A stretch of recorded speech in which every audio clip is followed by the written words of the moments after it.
Hi friends, welcome to Swarna vlogs. DSC ప్రిపరేషన్లో భాగంగా నేను చెప్పేటువంటి పాయింట్స్ మీకు ఏమైనా యూజ్ అవుతాయేమో అని చెప్పేసి ఈ వీడియో అయితే నేను చేస్తున్నాను. ముందుగా ఉన్నత స్థాయికి చెందినటువంటి జీవులలో అంటే క్షీరదాలలో మనకి హృదయం అనేది నిర్మాణాత్మకంగా ఒకే విధంగా ఉంటుంది. 4 గదులను కలిగి ఉంటుంది. ఈ హృదయం అనేది మనకి ఉరకుహరంలో ఒక జత ఊపిరితిత్తులకి మధ్య భాగంలో కొద్దిగా ఎడమవైపుకి అమరి ఉంటుందన్న విషయం అందరికీ తెలిసిందే. సో ఈ హృదయంలో మనకి 4 గదులు ఉంటాయని, అందులో కర్ణికలు జఠరికలు ఉంటాయని కూడా తెలిసిందే. అయితే ఈ కర్ణికలు జఠరికలు ఎక్కడ ఉంటాయి? శరీరంలో మనకి టాప్లో ఉన్న అవయవం ఏంటంటే మనం కళ్ళు అని చెప్తాము. సో ఇవి మనకి కొండ గుర్తులుగా గుర్తుంచుకోవడానికి మాత్రమే. సో మన శరీరం యొక్క అవయవాల్లో మనకి పై భాగంలో ఉన్నవి కళ్ళు కర్ణికలు. సో కర్ణికలు మనకి పై భాగంలో ఉన్నాయని చెప్పేసి గుర్తుపెట్టుకోండి. ఇంకా మిగిలినవి కింద ఉన్నాయి ఎలాగో జఠరికలని ఆటోమేటిక్గా గుర్తుంటుంది. ఒక 2 ఉన్నప్పుడు ఒకటి గుర్తుపెట్టుకున్నప్పుడు ఇంకొకటి ఆటోమేటిక్గా ఎట్లాగో గుర్తుంటుంది. కుడి కర్ణిక కుడి జఠరిక, ఎడమ కర్ణిక ఎడమ జఠరిక కంటే పెద్దదిగా ఉంటుంది. ఎలా గుర్తుపెట్టుకోవాలంటే బ్యాంగిల్స్ వేసుకునేటప్పుడు కుడి చేతికి చాలా టైట్గా బ్యాంగిల్స్ పడతాయి, కానీ ఎడమ చేతికి చాలా ఈజీగా పడతాయి. సో దీనివల్ల మనకి ఏమర్థమవుతుందంటే కుడి చేతి కాస్త లావుగా కాస్త స్ట్రాంగ్గా ఉన్నట్టు అర్థమవుతుంది. కుడివైపు ఉన్నటువంటి కర్ణిక జఠరిక కూడా పరిమాణంలో పెద్దవిగా ఉంటాయి. సో అవి పెద్దగా ఉన్నాయి కాబట్టి ఎడమ కర్ణిక ఎడమ జఠరిక ఆటోమేటిక్గా చిన్నగా ఉన్నాయని గుర్తుపెట్టుకోవచ్చు. కుడి కర్ణిక కుడి జఠరిక, ఎడమ కర్ణిక ఎడమ జఠరిక, ఏ వైపు మనకి మంచి రక్తం ప్రవహిస్తుంది, ఏ వైపు చెడు రక్తం ప్రవహిస్తుందని చూసినట్లయితే కుడి కర్ణికలో కుడి జఠరికలో మనకి చెడు రక్తం ప్రవహిస్తుంది. కుడి చెడి ఈ విధంగా 2 సార్లు అనుకుంటే కుడివైపు మనకి చెడు రక్తం ప్రవహిస్తుందని మనకి గుర్తుంటుంది.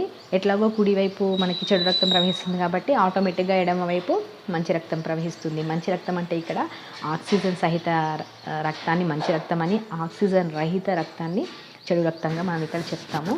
అండ్ అదేవిధంగా దమనుల్లో మంచి రక్తం ప్రవహిస్తుంది, సిరల్లో చెడు రక్తం ప్రవహిస్తుంది. ఇది ఏ విధంగా గుర్తుపెట్టుకోవాలంటే ఇప్పుడు ధమని ఉంది.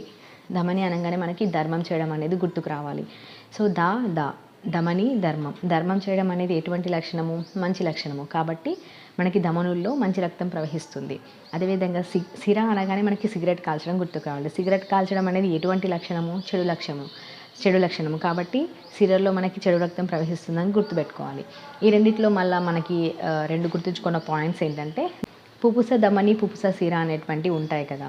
సో వీటి ఫంక్షన్ అనేవి క్వైట్ ఆపోజిట్గా ఉంటాయి. అంటే ధమనిలో మంచి రక్తం ప్రవహిస్తే పుపుస ధమనిలో చెడు రక్తం ప్రవహిస్తుంది. సిరలో చెడు రక్తం ప్రవహిస్తే పుపుస సిరలో మంచి రక్తం ప్రవహిస్తుంది.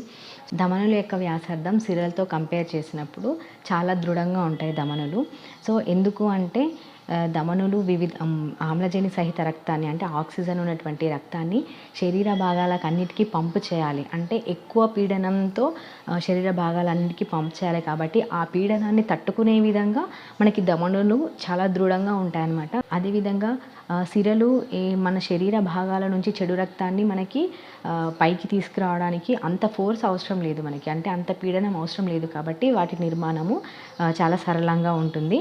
అయితే ఇది ఏ విధంగా గుర్తుపెట్టుకోవాలంటే మనం ఇప్పుడు దబునం అంటారు చూసారా. దబునం అంటే లైక్ సూది లాగానే ఉంటుంది కానీ చాలా మందంగా ఉండి మనకి గోనె సంచులు, ఈ బియ్యం సంచులు కుట్టడానికి యూజ్ చేస్తారు.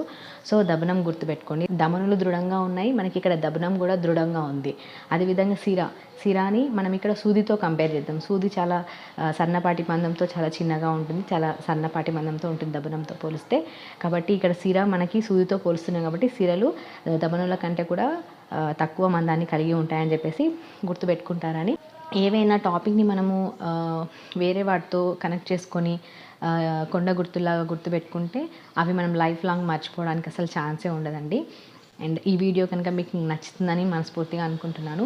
మరిన్ని వీడియోస్ చేయడానికి ట్రై చేస్తాను. ఎలా ఉందో చెప్పండి. Thank you so much for watching.